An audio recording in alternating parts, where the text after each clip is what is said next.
At this time, I'll call to order the City of Joliet City Council meeting for October 5th, 2021. The Honorable Mayor Bob Ordekirk will preside. We will open the meeting with a prayer from Father Chris Groh, pastor at St. Mary Magdalene Church, Catholic Church at 127 South Brick Street, after which Father Chris will lead us in the pledge as well. Father Chris?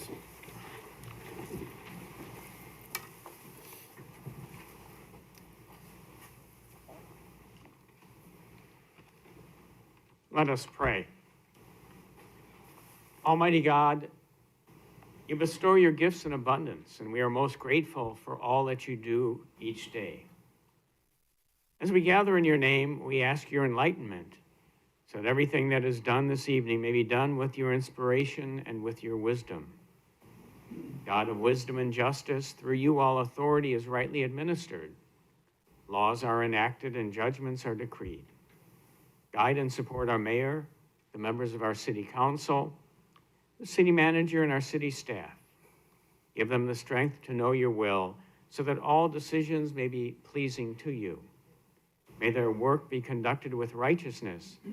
May they always promote what is for the good and welfare of the citizens of Joliet. We likewise commend to your care all of the residents of the city, that they too may be blessed and sanctified. Together may we work for the betterment of our community and enjoy the blessings promised to those who remain faithful to you. For we pray to you, who are Lord and God, now and forever. Amen. Amen. I pledge allegiance to the flag of the United States of America, and to the republic for which it stands, one nation, under God, indivisible, with liberty and justice for all. Thanks, Father. We'll begin with roll call. Mayor Ordekirk. Here. Councilman Clement. Here. Councilwoman Gavin. Here. Councilman Guerrero. Here. Councilman Hug. Here. Councilman Morris. Here. Councilman Mudrin. Here. Councilwoman Quillman. Here. Councilwoman Reardon. Here. First on the agenda is the approval of the agenda. Is there a motion to approve the agenda as written? So moved. Second. Been motioned and seconded to approve. Councilman Clement. Aye. Councilwoman Gavin. Aye. Councilman Guerrero. Aye. Councilman Hug. Aye. Councilman Morris. Councilman Mudrin. Aye. Councilwoman Quillman. Aye. Councilwoman Reardon. Aye. Next is citizens to be heard on agenda items. First is James Murphy regarding Council Memo 467-21.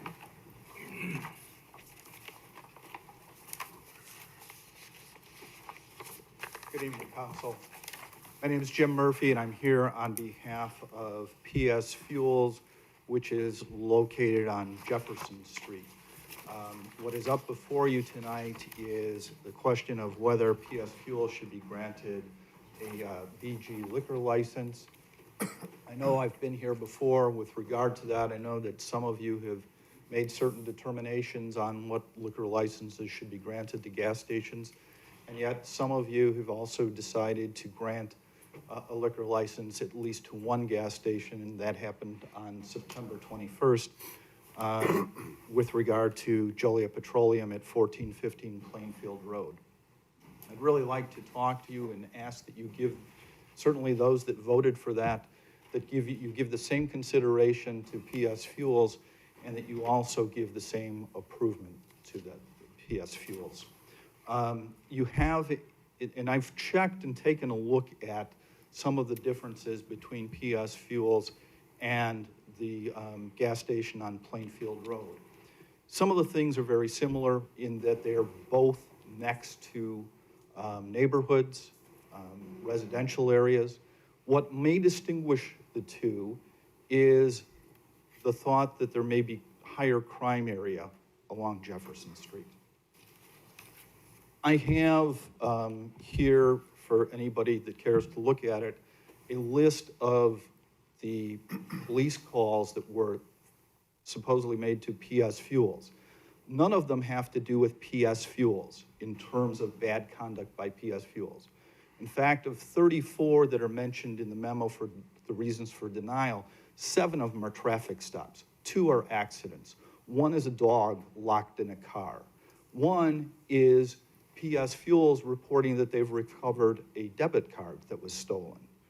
So the question that the memo has laid out before you is PS Fuels and the granting of liquor license going to cause greater detriment to the area, not reduce or increase whatever problems are already there?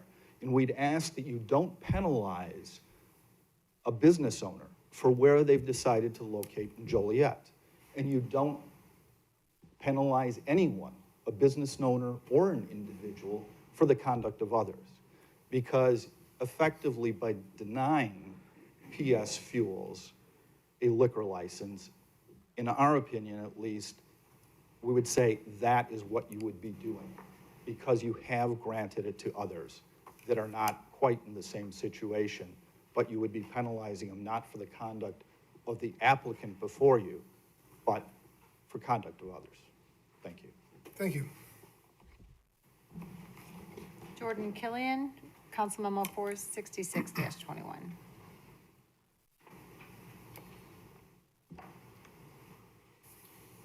Members of the council, mayor, good evening. Jordan Killian on behalf of the Citgo at 609 Ruby Street. I was here last night, as you all know. I just wanted to reiterate the comments I made last night. My client, Saji, the owner, is here tonight. This is a responsible business owner, a great employer who has loyal employees. They've been with him the entire 5 years he's owned Citgo on Ruby Street.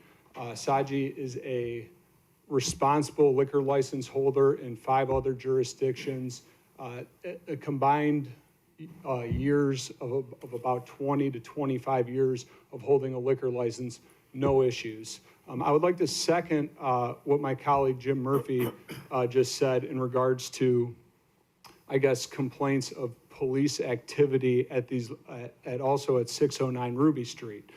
There are 12 different criteria that is in the Joliet ordinance regarding the consideration of granting a liquor license. There's no mention from the liquor commissioner of 9 of those issues. The 3 that are mentioned are, 1, that there's the number, class, and type of licensed premises within a 1-mile radius of the proposed licensed premises. Well, this would not be an anomaly in this neighborhood. There are other businesses just like this in the neighborhood. You would just be giving another business owner a fair shake and an opportunity to compete in that neighborhood. The zoning, general character of the surrounding neighborhood, and the projected impact of the premises upon the surrounding neighborhood and the city as a whole. It's noted that this abuts a residential area, but it is very much like the BP on Plainfield Road, which is business in the front, residential in the back, which is common in a lot of areas in Joliet where a commercial corridor has residential homes behind it, and this wouldn't be any different.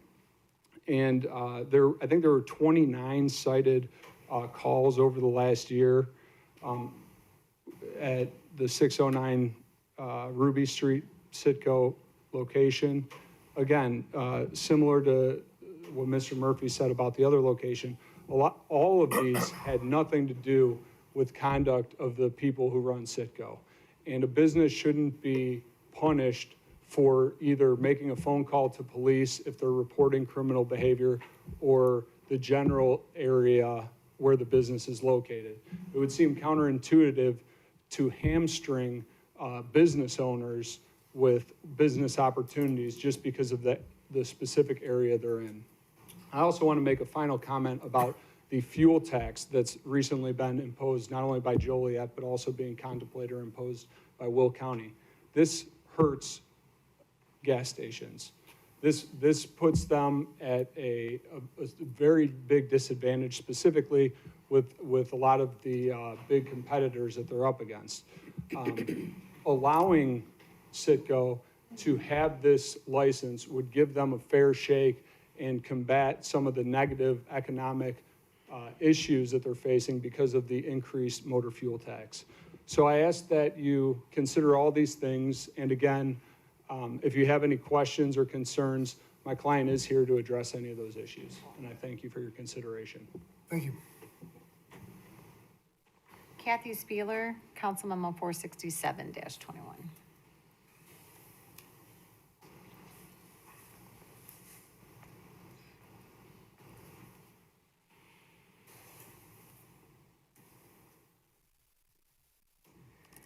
Well, good evening. Kathy Spieler, Reedwood Neighborhood Board Member.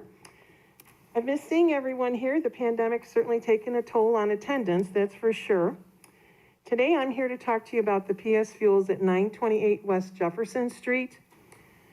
I can remember back in the early 1970s and 80s, a place called Bob's Amico and Service Station. I think some of you may remember it too. And I remember pulling up with my mom in her old Buick to purchase gas. When you pulled up to the station, a bell would go off, and either Bob himself or an attendant would come out and pump your gas, wash your windows, and check your tires. The service station was clean, and there were no problems. It was the safe place to go. I feel kind of sorry for our young people today because they will never know the world as it was in that time. As we fast forward into 2021, and it's no longer Bob's Amico, it's PS Fuels, there was a shooting there less than 2 months ago. I'm also told that there are alleged drug dealings going on at the property, and I personally will no longer go there to get my gas as I don't feel safe. I'm currently trying to envision this gas station with open liquor being served in it. First, there's not much room in there to start. They would probably have to clear out all their food service, which is the asset to the community, and then put in gaming machines and serve liquor. Although I don't know who's going to serve this liquor, will it be the attendants that are behind the bulletproof windows? It becomes most likely that they will exit, well, after they get their gas, they'll go through, they'll have a few drinks, and most likely they're going to exit down one of our side streets in the Reedwood neighborhood. And this is where the big problem comes in for us. We've got little kids out there riding bikes. They're playing in their front yards, in the streets. Families are out walking, and we already have an issue with people speeding and blowing stop signs down Marion Street. This isn't what we want. We're asking the council to vote no to this. Our neighborhood and association do not want any more problems in our area. Additionally, my other two board members, Anna and Scott, are here representing the neighborhood as well. Thank you for your time. Thank you. Is there anyone else that would like to speak on an agenda item this evening?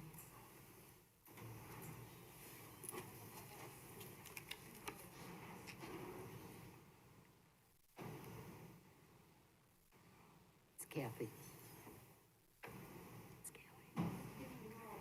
Spoke yesterday, and I didn't quite get my answer from today. Supposed to do some more checking and everything about the thing about this annexing of Better Road here. All the problems I faced with that new extension of Better Road going on. What difficulties that I'm going under now, trying to get in my driveway access, my property access now, but it's like, I ain't got no way. Haven't got a clear explanation on any of this stuff and everything yet. Like the fact I gotta go 44 more feet to get to the new road, my driveway. I mean, I have a hard enough time getting out of my driveway like it was now. Now I gotta go 44 extra feet, winter time. I mean, I'm gonna be getting stuck. I don't think you guys are gonna be plowing it. And that extra lawn that we're gonna have going up to the new road, well, who's gonna mow it? I'm gonna mow it for you, you gotta better think of it twice. Thank you. Is there anyone else that would like to speak on an item this evening? Mayor, Yes. in regards to Kathy, I know her issues, and she talked to Council Sabrina Spano last night, and right now her issues are legitimate. We saw that, so I was wondering if we could have somebody from either Centerpoint or one of our engineers talk to her, explain exactly what's going on, so she'll understand some more and that maybe that'll settle her down. Okay, it's a good idea. Okay, Kathy, did you hear that? Okay. Next is appointments. Tonight, the mayor is recommending Stephen Wright be appointed as a voting member to the Historic Preservation Commission. Is there a motion to approve? So moved. Second. Been motioned and seconded to approve. Councilwoman Gavin. Aye. Councilman Guerrero. Aye. Councilman Hug. Aye. Councilman Morris. Aye. Councilman Mudrin. Aye. Councilwoman Quillman. Aye. Councilwoman Reardon. Aye. Councilman Clement. Aye. Motion carried. You can leave it right there. Council committee reports, Public Service Committee report. And the Public Service Committee met yesterday here at City Hall at 4:30 in the council chambers. On the committee in attendance was Councilwoman Gavin, Councilman Morris, and myself. Yesterday's agenda was very short. We had one contract where the Utilities Department is looking to purchase a sewer pipe television inspection crawler and camera system. And we use that, obviously, to inspect the sewers. And that was for $225,786. It was put out for bid, and we took the lowest bid that met the specifications. Under change orders, pay estimates, and final payments, we had one item that we did look through and vet, and under ordinance and resolutions, we have a single item. And it was basically a resolution in support of the Imagine a Day Without Water campaign, which I believe is a national campaign. It'll be the first time Joliet is involved. So Allison and her staff are working with that because it does dovetail very nicely with our Rethink Water campaign. So that's basically it. Short meeting, the three items, all unanimously sent forward with a recommendation for approval from our full council here, and will appear on the agenda in 2 weeks. And I believe yesterday, as far as the Public Service Committee meeting from 2 weeks ago, all those items are on the agenda today. We gave the report 2 weeks ago, and City Manager Jim Camparelli did go through them a second time yesterday. So unless there's questions, I think I pretty much covered everything. Yeah. Terry? Got it. Really short meeting yesterday, so that would be my report. And thank you, Councilman, for letting me share your iPad, since mine's down. You can have it. I show no other reports. Under consent agenda, approval of the minutes. It's recommended the minutes of the pre-council meeting held on September 20th, 2021, and the minutes of the council meeting held on September 21st, 2021, stand approved as recorded. Council Memo 449-21, position vacancies. It's recommended the city manager be authorized to fill one part-time office assistant in the city clerk's office and any subsequent vacancies which may occur. Council Memo 450-21, regular payroll for July 16th through July 29th, 2021, $3,370,302.61. Council Memo 451-21, regular payroll for July 30th through August 12th, 2021, $3,379,344.49. It's recommended said regular payrolls be approved. Council Memo 452-21, amendment to the compensation structure for crossing guards. It's recommended the proposed compensation structure be approved. Council Memo 453-21, approval of the proposed renewal of workers' compensation broker. It's recommended the city enter into a contract with Gallagher Bassett for the renewal of broker services for the city's worker compensation insurance program. Council Memo 454-21, award of an emergency contract for the purchase of sodium hypochlorite solution to Hawkins Water Treatment Group in the amount of $106,530. Council Memo 455-21, award of contract for the Black Road Lift Station Bridge Crane Replacement to Sievert Electric in the amount of $40,875. Council Memo 456-21, award of contract for the East Side Wastewater Treatment Plant South Grit Chamber Building Replacement to C&T Construction in the amount of $108,862.75. Council Memo 457-21, award of contract for the emergency repairs to the well 5D to Lane Christensen in the amount of $117,933. Council Memo 458-21, award of contract for the 2021 large sign purchase order to Traffic Control and Protection in the amount of $38,427.15. Council Memo 459-21, award of contract for the 2021 Hickory Spring Creek Cleaning Project to Greg Dobzik Excavating in the amount of $92,000. Council Memo 460-21, purchase water metering equipment from Core and Main in the amount of $747,520. Council Memo 461-21, change order number 1 in the amount of $7,428.32. And payment number 2 and final in the amount of $8,125 for the emergency sanitary sewer replacement on Abe Street to construction by Camco. It's recommended council memos 454-21 through 461-21 be approved. Is there a motion to approve all consent agenda items? So moved. Second. It's been motioned and seconded to approve. Councilman Guerrero, Aye. Councilman Hug, Aye. Councilman Morris, Aye. Councilman Mudrin, Aye. Councilwoman Coleman, Aye. Councilwoman Reardon. Aye. Councilman Clement, Aye. Councilwoman Gavin. Aye. Motion carried. Moving on, under licenses and permit applications, Council Memo 463-21, denial of the issuance of a Class BG liquor license at 4802 Caton Farm Road, Graham C. Stores Company. It's recommended a resolution be adopted which denies a BG liquor license for Graham C. Stores located at 4802 Caton Farm Road. I would move to deny. Second. Just want to be clear, the motion is to deny the license. Correct. Okay. It's been motioned and seconded to deny a Class BG liquor license at 4802 Caton Farm Road, Graham C. Stores Company. Councilman Hug, Aye. Councilman Morris, Aye. Councilman Mudrin, Aye. Councilwoman Coleman, Aye. Councilwoman Reardon. Aye. Councilman Clement, No. Councilwoman Gavin, Aye. Councilman Guerrero. Aye. Motion carried 7-1. The BG liquor license at 4802 Caton Farm Road was denied.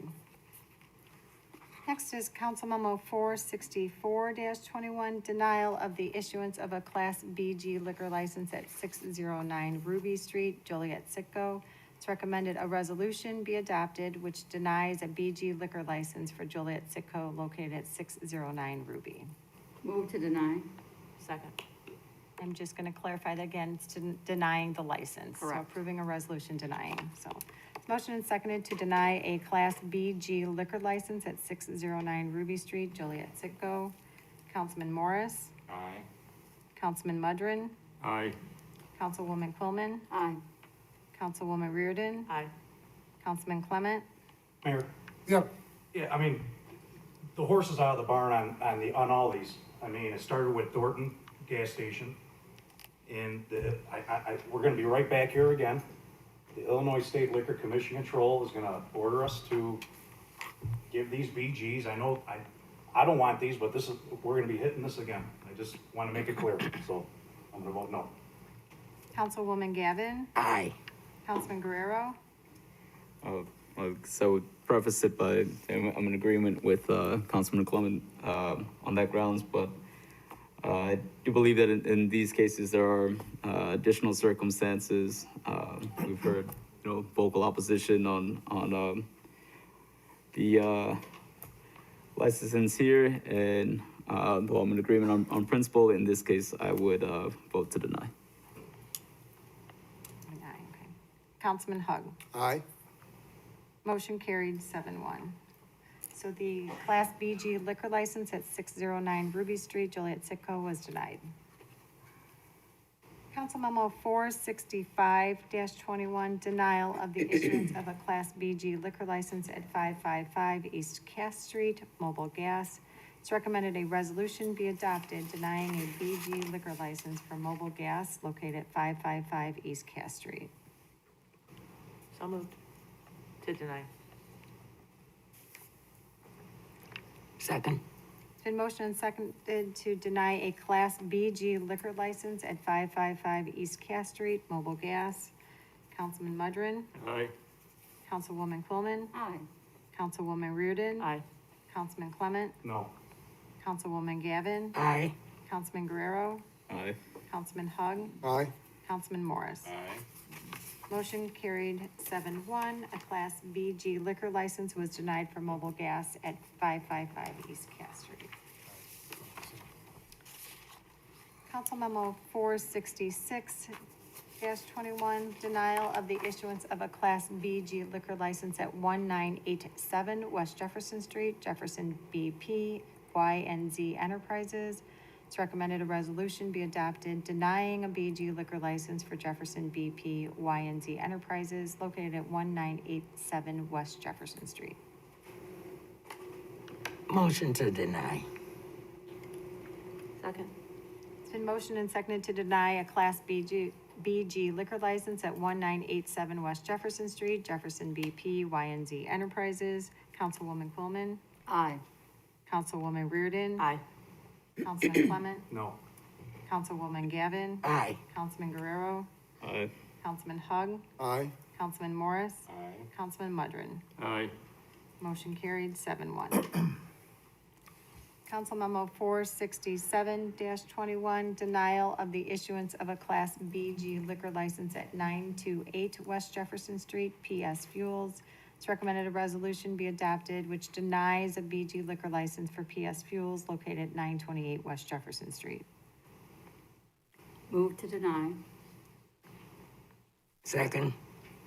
It's been motioned and seconded to deny a Class BG liquor license at 928 West Jefferson Street, PS Fuels. Councilwoman Reardon. Aye. Councilman Clement. No. Councilwoman Gavin. Aye. Councilman Guerrero. Aye. Councilman Hug. Aye. Councilman Morris. Aye. Councilman Mudrin. Aye. Councilwoman Quillman. Aye. Motion carried 7-1. A Class BG liquor license was denied for PS Fuels located at 928 West Jefferson Street. Mayor. Yes. Question for Corporation Counsel, Ms. Spano? Spano, not plural. Is this something that we have to reserve for executive session? Please advise. In light of having approved what's referred to locally as Mickey's, and in light of the approval of the original Thornton's, what can we expect from these votes? Well, I would prefer to answer that in closed session if it's with respect to threatened litigation or imminent All right. litigation. Thank you. Moving on, under ordinances, Council Memo 469-21, ordinances associated with Vetter Road annexations. This includes an ordinance approving the annexation of 6.651 acres located at Vetter Road, an ordinance approving the zoning classification of 6.651 acres to ITC, Intermodal Terminal Industrial Park zoning, an ordinance approving the annexation of 1.9 acres, and an ordinance approving the zoning classification of 1.9 acres to ITC Intermodal Terminal Industrial Park zoning. It's recommended that ordinances be adopted. So moved. Second.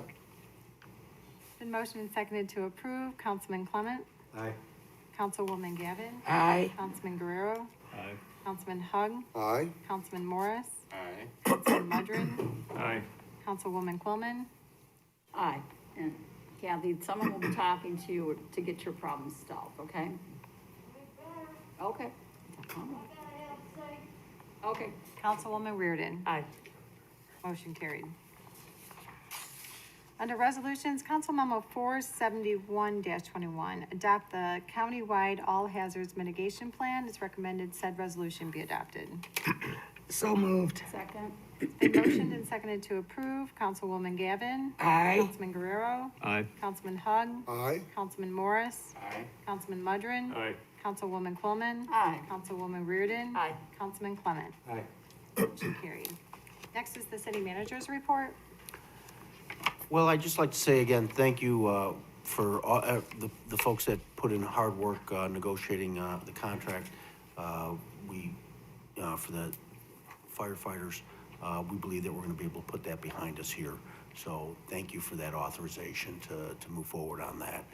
We are starting now negotiations with the firefighter supervisor, and we are currently in negotiations with ASME as we continue to move forward and put these contracts, which have been languishing here for several years, and so we can get those resolved and get them behind us and move forward. So that's what is kind of pressing right now, and that's all that I have, subject to your questions. New business not for final action or recommendation is next. Joe, Betty, I have nothing, sir. very quick question. Jim, and I'm not a chemist, we did approve our new supplier for chlorine for the water and sewer, right? I didn't see chlorine, but is that, I don't have my iPad, so I got my notes because It's the same, yes, it sir. was in here. Yes, sir. Perfect. That was a technical question. Thank you. Sarah? Pat? Jan? No? Yes, I do.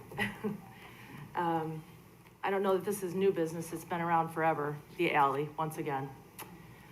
First of all, I was the council person that was standing with Councilwoman Gavin when Mr. Hawk stated that we needed to reclose the alley.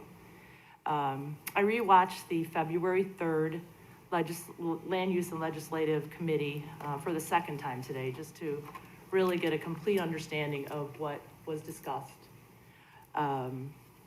And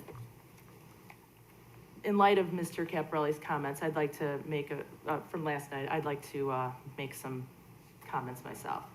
Mr. Ruddy was very thorough in addressing every question and explained very clearly that the city had a procedure, but this would be a codified policy for restricted access, not vacation. The city and public would still have a right-of-way.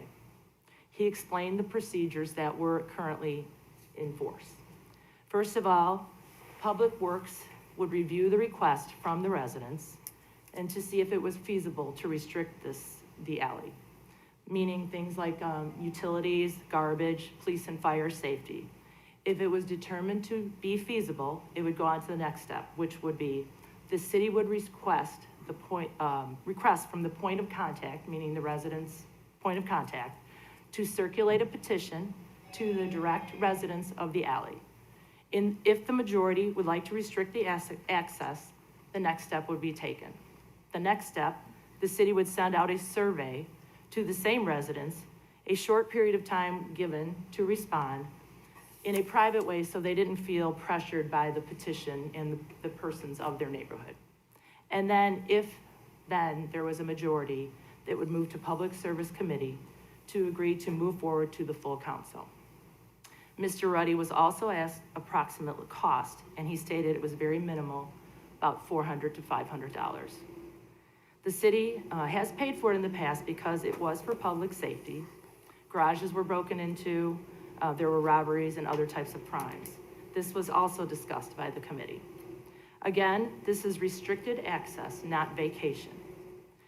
The 3 council members of the Land Use and Legislative Committee had voted 3-0 in favor of bringing it to full council with the following modifications. One was they wanted to change it from a majority to 75% of the residents to be in favor of the change, and closure must be for the purpose of public safety or crime reasons.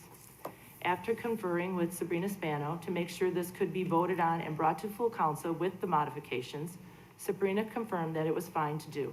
The council voted 3-0 in favor to approve with the 2 modifications and to go for a vote before the full council.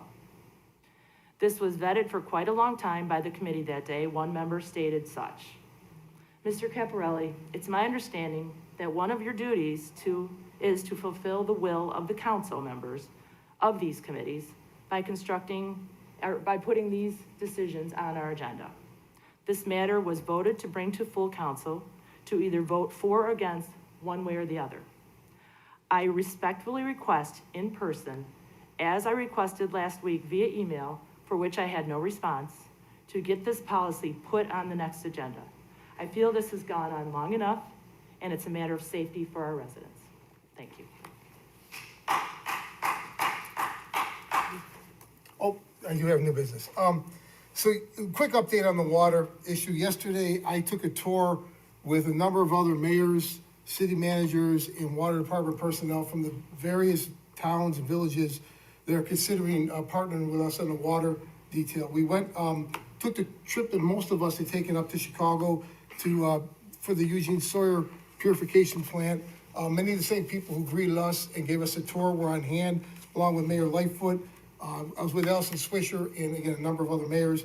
There was very positive feedback from the people who took that tour. So I know Allison has given us regular updates. I just want to let the council know that we are moving forward. I'm meeting regularly with other mayors and with Allison to work out the final draft that they'll be presented to their councils. But the state looks fairly promising that we are gonna have a number of other communities join us in our water, our new water plan, which of course, as we all know, the more communities that get involved, the cheaper the rates are gonna be, not just for us, but for everybody. So a quick update, but it was a very good day tomorrow, or yesterday, and very good feedback from all the other communities that were on that tour with me. That's all I have. Next is public comments. First is Trista Brown.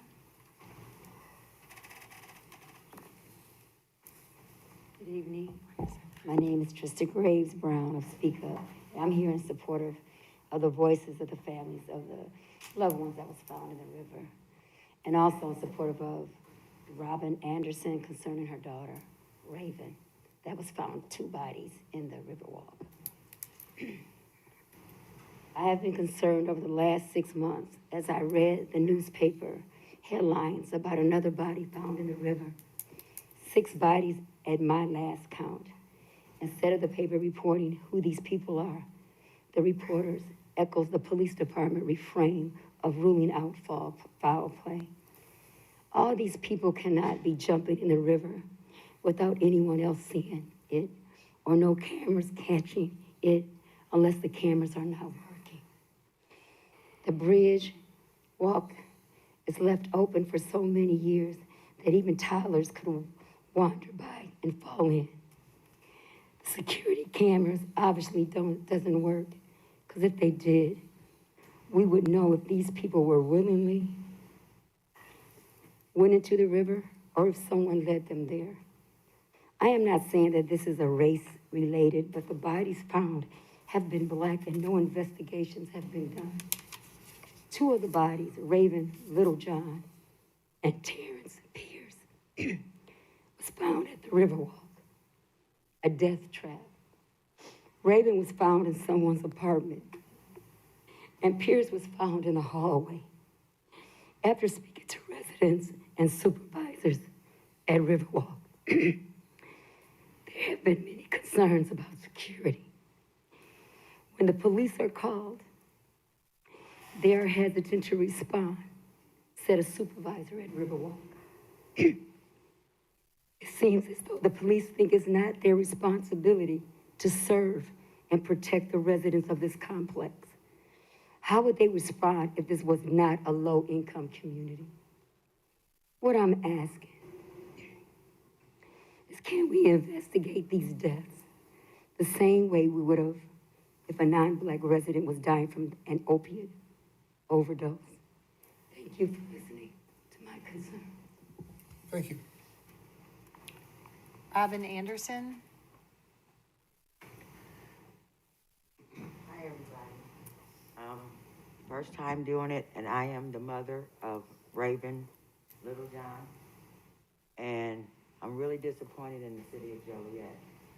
I was born and raised here, and I became a resident of Columbus, Ohio. My daughter stayed, and she moved back. And she was found dead of an opioid, so they say. But then, when they responded, I was never told.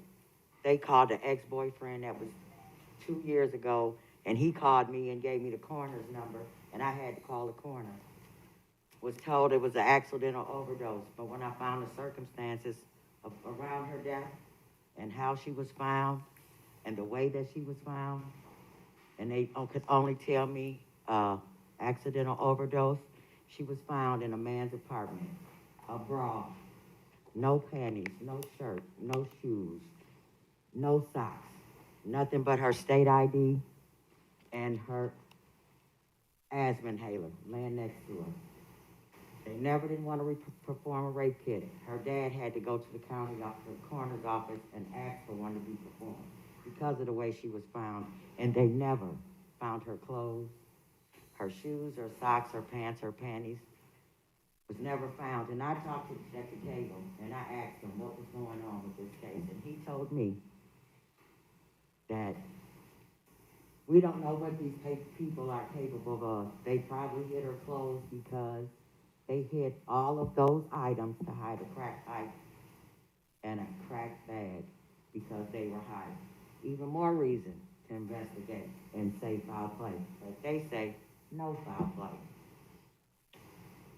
The guy that lived in apartment 36 at 419 Bluff, the Riverwalk, criminal record back to 2002. They dropped the ball, actually, when they allowed him to live in that apartment building. He's a felon. Jasmine Morrow, the caller, she called at 10. She showed back up. When the police got there, they had to knock on the door and go retrieve a key to get in. They've never recovered my daughter's clothing. And and because of the fact that I believe black life, black on black crime, the apartment building, Riverwalk, is full of cocaine and fentanyl overdoses. You never read about them in the paper. You don't even read about them. All you get is a funeral and an obituary. Something needs to be done about that Riverwalk. They need security cameras. They need security. And I really want justice for my daughter. She was murdered. She didn't accidentally overdose.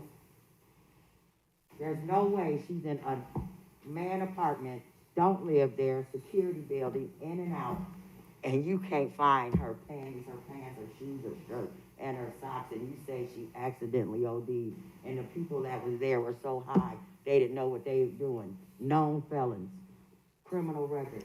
Yes, you're right. That was even more reason to look into them and investigate. Something has to be done. Y'all need cameras by your bridges. I believe that what's going on in the 419 Bluff got something to do with all the bodies being found in 419 Bluff. I now live in Columbus, and I traveled a long way just to speak here to tell y'all that. Y'all need to do something.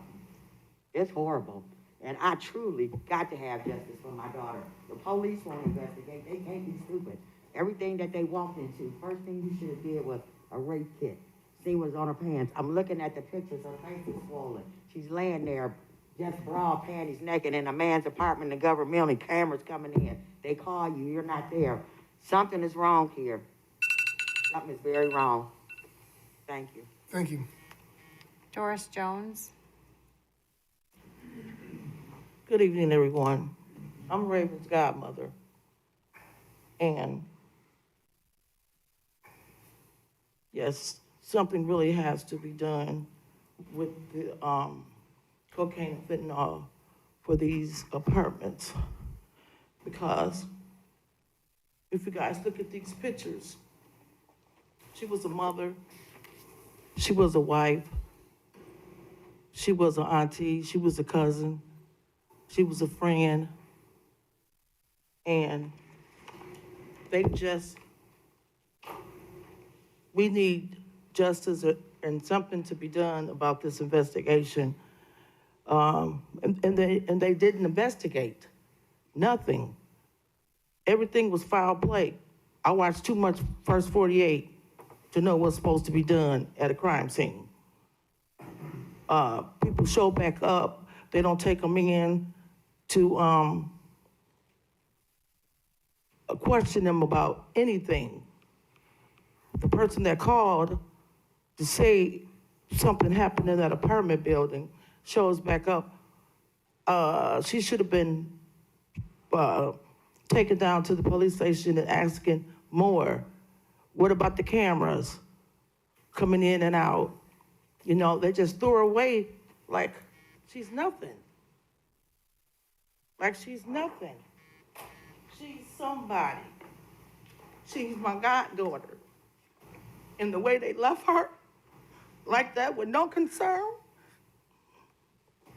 and close the case like this, it's pitiful. It's pitiful. And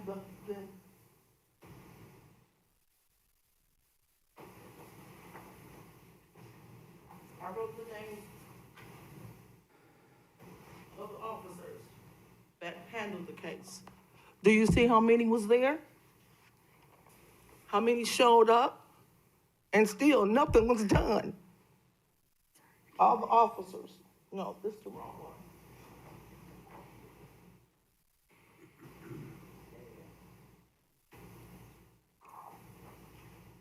These are the names of the officers that assisted with my goddaughter's murder.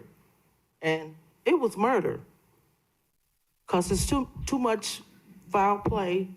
We're just asking for justice. That's all. I don't want to do the police job.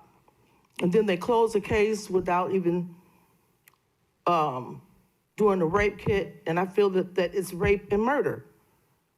If you go back and look at Kenneth Little's background, everything, he's a felon, he's on the street, and he needs to get off the street. And I feel that there should be a warrant for his arrest, for questions to be asked, and things to be done in our community. Because if we all work together, things will get done. No racism or nothing. We're just tired of all the kids dying, and nothing's being done about it. Nothing. Nothing. You know, I don't want to go and look for all these guys that was there. It was too many people there not to see the foul play. Found naked, and like she was nothing. They took her out naked and everything. But if you can get the report, the case report, you'll see. Thank you for listening. Thank you. Deputy Chief Brown, would you mind speaking with the family after the meeting? Thank you. Is there anyone else that would like to speak under public comments this evening?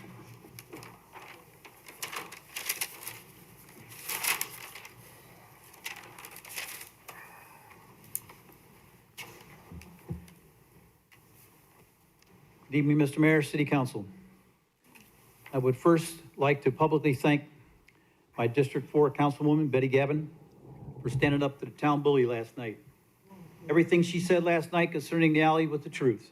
Matter of fact, everything she stated about their conversations with the city manager and the mayor were actually what she told me a couple days ago. It's quite simple. When you tell a story, it's easy to remember the truth because the facts never change. Mr. Mayor, that alley wasn't open because of your fairness to the east side, west side. Total BS. You already publicly stated it was John Sheridan that got the alley closed, and because we are friends, your words, not mine, you couldn't show favoritism. I know it was a big shock to you to find out I had nothing to do with the circulation of the alley petition. I merely signed it as a resident of the area. To this date, you have failed to provide the name of the residents or the residents, a number of residents that allegedly called you after 8 years to report they were not happy with the closure of one end. For FOIA emails, it shows you were inquiring about the alley back in early part of 2019 and were told by the city staff it was properly closed with the city procedures in place. It wasn't until September 11th, 2020 that you ordered it open. The bullying has extended to the city staff and department heads, and it must stop. Allow them to do their jobs without intimidation and retaliation. I think the IGA should be investigating the use of city resources that are being used to carry out the vindictive behavior that you are doing to get your way in this city. In addition, you bypass all city procedures to hire your friends in good-paying jobs. The city manager stated last night, what are we even doing with this ordinance? Other municipalities don't even do this ordinance. If it's a good idea, they close the alley. Well, sir, it was a good idea 8 years ago, and those in charge of the city found it to be a reasonable request.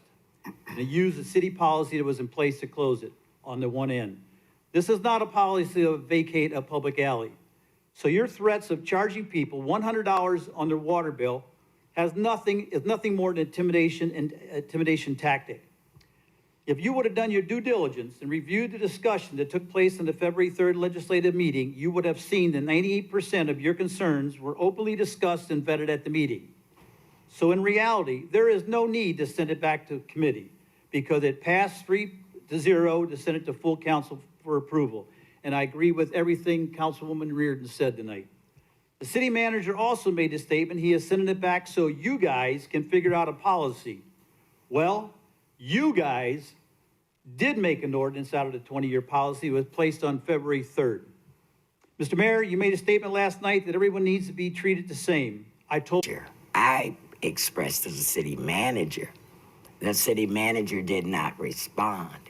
When the mayor responded to me, I did not like that tone. And I know, Bob, we have talked about this, and I have told him, you know, you got a trigger. I know when you have a trigger.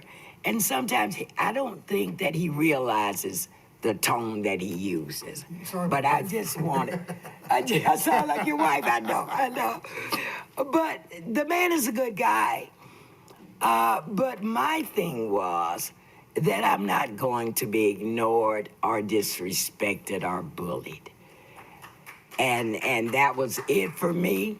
Bob and I can leave here this evening and go have a cocktail, and we're good. So there is no hidden beef. I want you to know that. There is no hidden beef, sir. But, you know, I just wanted to say my part. He wanted to say his part, and we're done. That's fine. And you know, That's when I it. come up here, I haven't always agreed with everything that everybody has done. But I had a conversation with my mother, which ultimately reeled me in with how I was approaching you. Exactly. So, Mr. Odekirk, I get it. You're a great guy. But sometimes it's how you approach things. You know what I'm saying? Exactly. We all have triggers, sir. You know that. So, we all have I'm that. just saying, like, ultimately, can y'all have a conversation? Weed legal. Oh, we can have more than a conversation. You know what I'm saying? Like, bring it down a little bit. But couple of stuff coming into cocktails. the papers the way that it is, it doesn't look good on y'all, and it doesn't look good on the city. Y'all elected officials. Well, That's the point I'm really just trying to make. I agree with that. Understood. but I you agree as can't well. control, you know, you have one news outlet that's dishonest, and they're angry because the city no longer advertises with them, and it's pretty evident. See, we didn't have to go there. Mr. Odekirk. See there, we did not have to go. Like, I get it. There it is. But sometimes you have to, like, humble yourself to certain things. I'm just And telling the not, truth, I get Jerry. it. I I'm get just it. telling the truth. But sometimes it's not necessary to get out certain things. You know what I'm saying? I do. Just let it pass. Let it That's go. all I'm No saying. disagreement, but the Let it people go, need to know the Bob. truth. I think, and I've said this before, when there's a criticism of elected officials for being honest, you know, and I think many of us pride ourselves on being very honest up here, telling people where we stand on situations. Well, I hope y'all can get past this, and I hope I don't have to get any more calls or see anything else in the paper about city council, you know, fighting and all of this nonsense. Like, y'all elected officials, and we trust y'all to make decisions for the city, which has a population growing in leaps and bounds. It's not easy to do what y'all do. It's not. You making a decision for people's livelihood, how they live, how they're going to function. So with that, you have to be willing to work together. You're not going to agree on everything all the time. But can you put aside your personal thoughts, feelings, and differences to make a decision? Thank you. That's all I'm saying. Is there anyone else who would like to speak?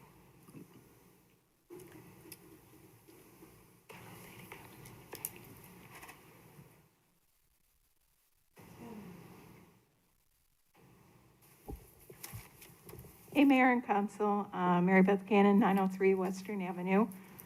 I just want to talk to you about some concerns I have about the safety in my neighborhood lately. Sunday, about 1 a.m., a lot of squads in the neighborhood, flashlights everywhere, and came to find out that there was somebody smashing windows in the 900 block of Campbell, looking presumably for things to grab and sell for drugs.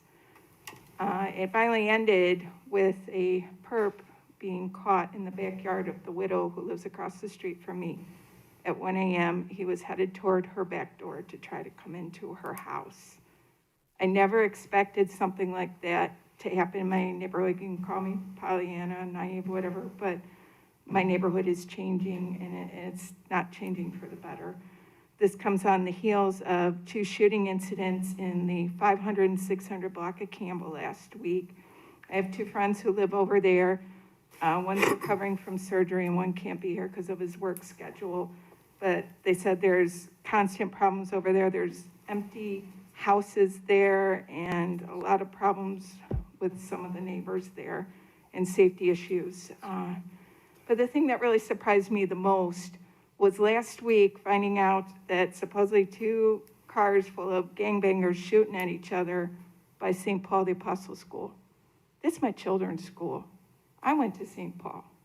Never, ever in my life would I expect something like that to happen over there. Glass was broken at the school. There were still kids in that school for the extended care program, 5:30 in the afternoon. You just never, ever expect it. I know that we've had a lot of police officers retire in the last year or two, and you guys are doing your best to get new people to come here and serve. But if it's possible, can we get them to be more NOPT? I know we're short and strapped, but we have some neighborhoods that still don't have any NOPT, like Reedwood, and I know they've been asking a long time. And then my personal NOPT, he serves 3 neighborhoods. He's serving Upper Bluff, Cathedral area, he's over by Marquette Gardens. I mean, that's too much for one person. I don't care how good you are, that's just too much. So, and then the last thing I wanted to mention tonight is I'm here to nag at you again about those single-family rental inspections. We really need those. I don't understand the objection to them. It's only $50 a year. That's chump change. If you are a good, honest landlord and your place is up to code, that should not be an issue. I think the people who live in rentals deserve to live somewhere that is safe and up to code. And if any of you happen to be a landlord, I would really hope you would do the right thing and abstain from voting. If you take contributions from people who are against these single-family rental inspections, I in turn would also ask you to abstain from voting. It's not that hard to figure out who owns property in town. You can just go to the recorder's office or you can look it up on the computer. So please, if you are a landlord, abstain, and the rest. Because poor people don't have $3,000 or $4,000 sitting around to up and move. They don't. So if things aren't inspected, they stay in these places as long as they can. Some of them become homeless because when they finally do leave, they have nowhere to go because they don't have good credit. They don't have another $1,500 or $2,000 to put down on another apartment. And I mean, I've seen this in real life. I've tried to help people going through this stuff. So I know we're gonna go back to the meeting in November, but I just wanna put it out there that this is real life and poor people don't have money to just up and move. And then lastly, and I'm trying to stay out of this whole alley mess, although I do agree that if one's gonna do it, it should be for everyone.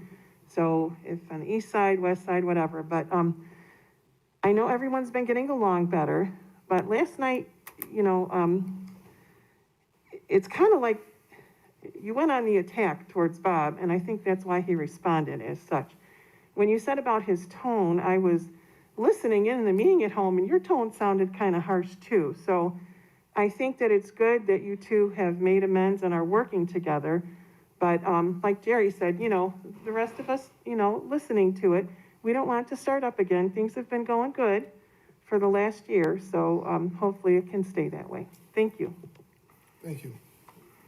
Anyone else?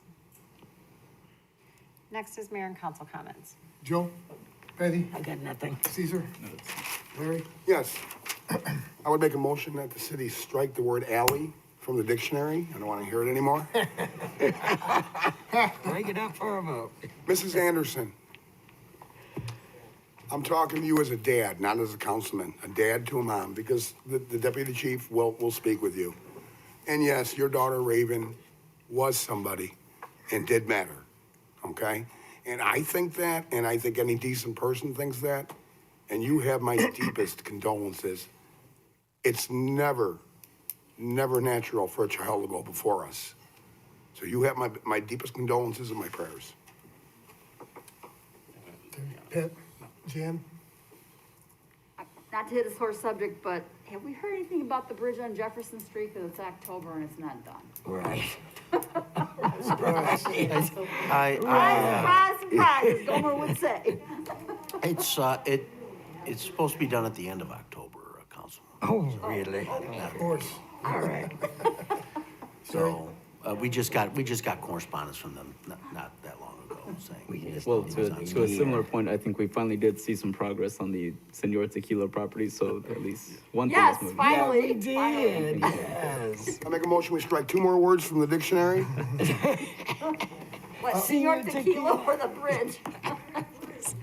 All right, couple of things. September 25th, Joliet Pride had their community event. It's the second event that they've had. It was a very nice turnout. Again, congratulations to the organizers and people who supported that event. There was a movie night at the prison that same night with the Blues Brothers that was fairly well attended. Downtown had 2 tunes and brews on Route 66 that same night. You're done. Thank you.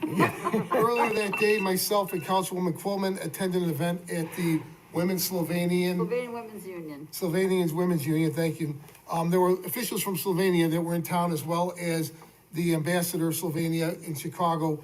So it was a very nice, Southwest Joliet. It was nice to welcome them. Very good, well-attended event.